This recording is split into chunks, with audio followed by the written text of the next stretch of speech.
Hello folks, how you doing? Welcome to this fourth and final in the review of the Revisionist beers as supplied by Tesco's.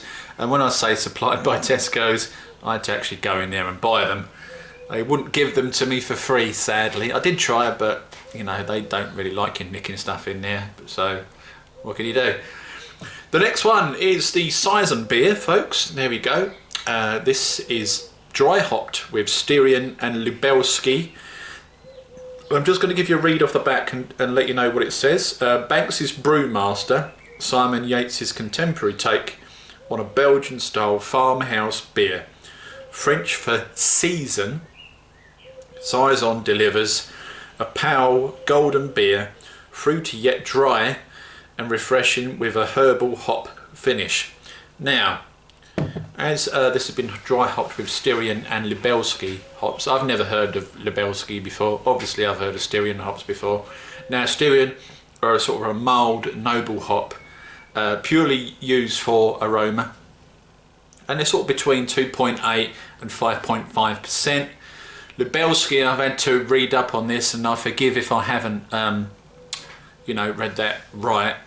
Lubelski have got a sort of lavender and magnolia sort of aroma, and also they're very low on the alpha acids, between 3 and 5%.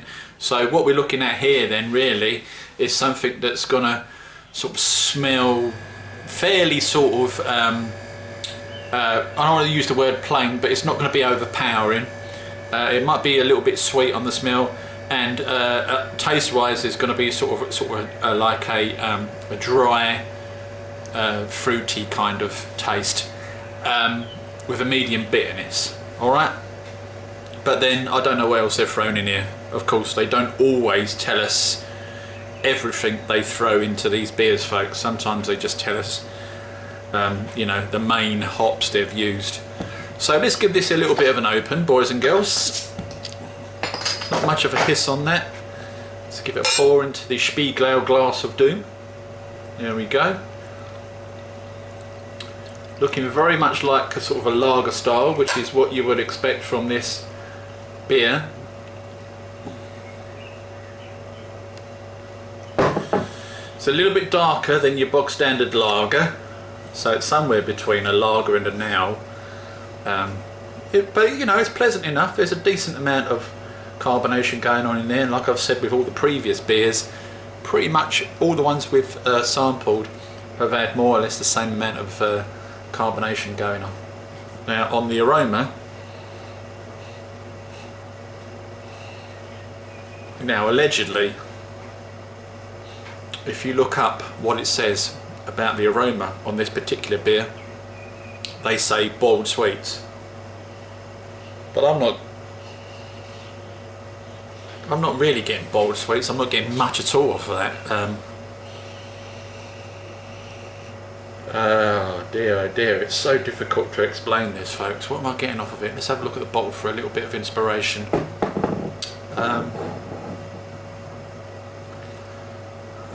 Not getting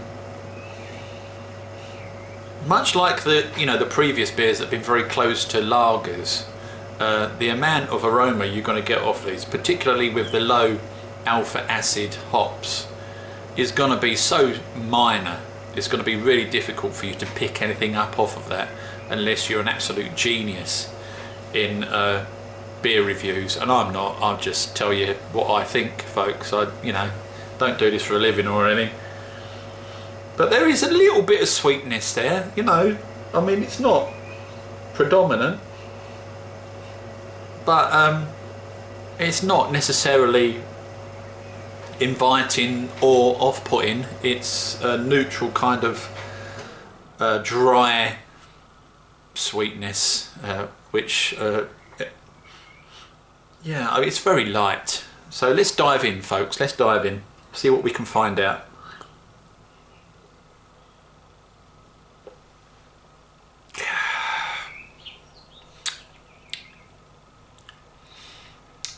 Very dry.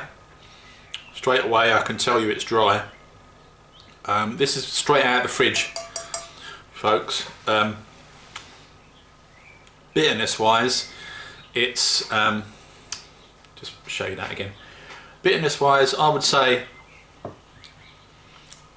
it's not massively bitter, but there is a certain dryness there, you know, a certain bitterness there, which is a little bit removed from the lager.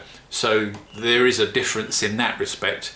The lager has got like a refreshing dryness to it. However, it's really quite light, whereas this is a little bit darker and a little bit duller in the flavour. Not too much going on, but hey, you know, I'm not surprised by that, because you know, we're using hops here, and both of them, it says, have been used for dry hopping, so they're both aroma only. But I'm still not getting much off there. When it says aroma, I'm not getting much off there at all. Very, very, very subtle hint of sweetness there.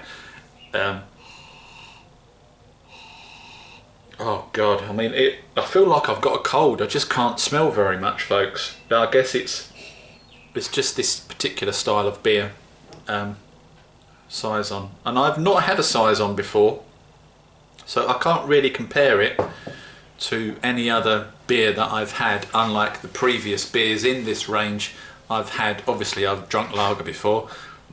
I made my own steam beer, and I have had wheat beers before. Never tried a Saison, which is one of the reasons why I picked it up. It does smell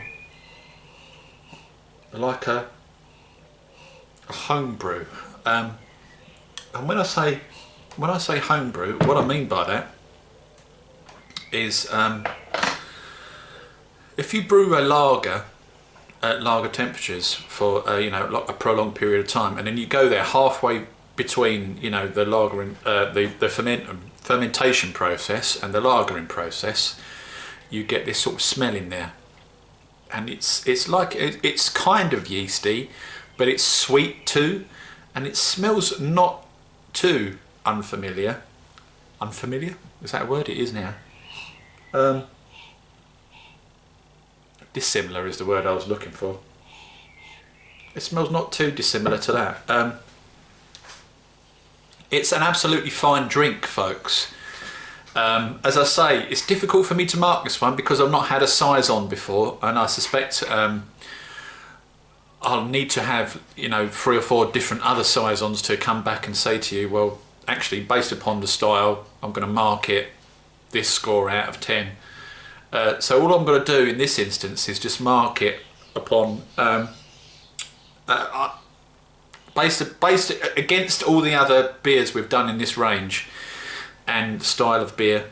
Bearing in mind there's not very much going on in there. It's just somewhere between a lager and a very pale ale. Like, you know, the Australian pale ale, there's not very much going on in that, is there? The Cooper's one, if you're used to doing homebrew. There is a very slight sweet smell on there. Taste wise,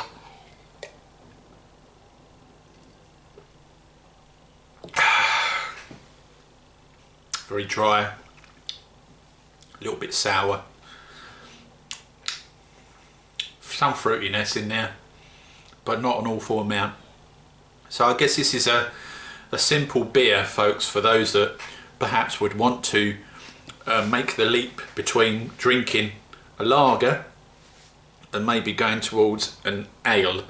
Now, the main problem is for people that don't drink ales and they've been drinking lagers all their life, is that what will tend to happen, and this has happened to me in the past too, is you go to a pub with your mates and that, and they'll be drinking an ale or something, and you know, you've been drinking lagers or ciders or whatever, and that's what your palate is used to. However, you know, they'll say, well, why don't you try a bit of this, Roy? And you'll taste a little bit of a sip of it, and it turns out that they've bought a particularly hoppy or bitter ale, and it's so far towards the other end of the scale that you will, in your own head, convince yourself that all ales taste exactly the same, and of course they don't. The range of ales that you can buy between, you know, a sort of a very light pale ale and, you know, a bitter is just vast. You can squeeze so many different beers between A and B there, it's ridiculous. And I guess that will put some people off because they'll think that maybe all ales are going to taste the same, and of course they don't. However, what a good thing to do is, if you're going to make the jump from lager to ale, is to go somewhere between. And you can't go wrong with something like this, or steam beer, or wheat beer, which is the reviews we've already done, folks. So we're in this beer range that we've done, this revisionist beer range. We're wading our way slowly towards the ales, aren't we? And that is the very reason why I chose these 4 bottles to do these reviews with, folks. Hopefully you've enjoyed them and you've found out something interesting from them. The thing for me was that, oh, on the burp, am I getting anything on the burp? No, not very much.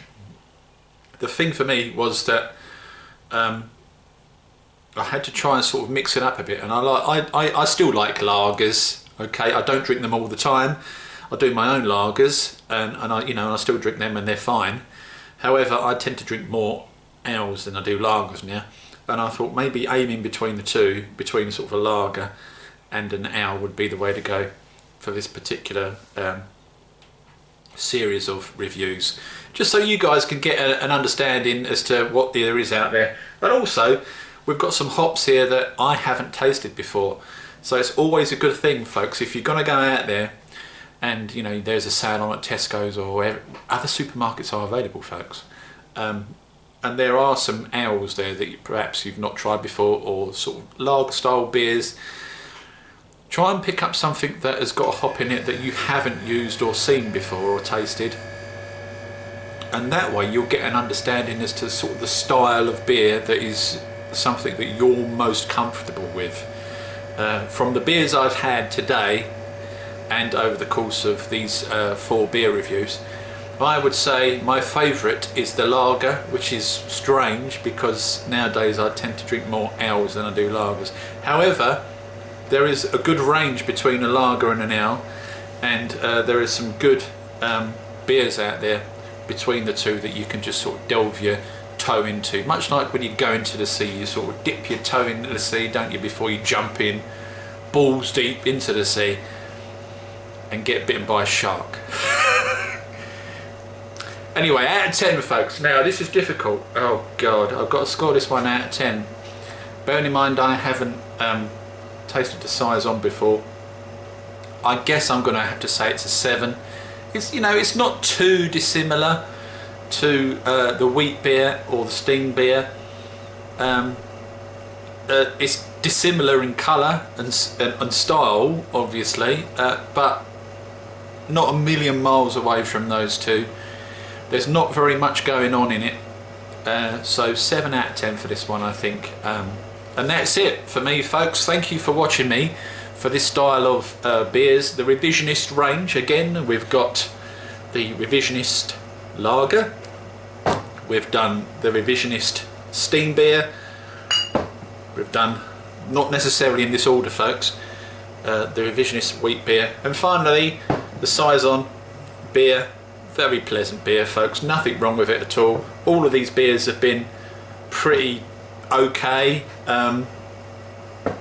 I just wish they were a little bit cheaper. However, nowadays, these sort of style beers cost money, and you could argue that sometimes you get what you pay for, but hey, what can you do? Anyway, thanks for watching. See you next time. Ta-da.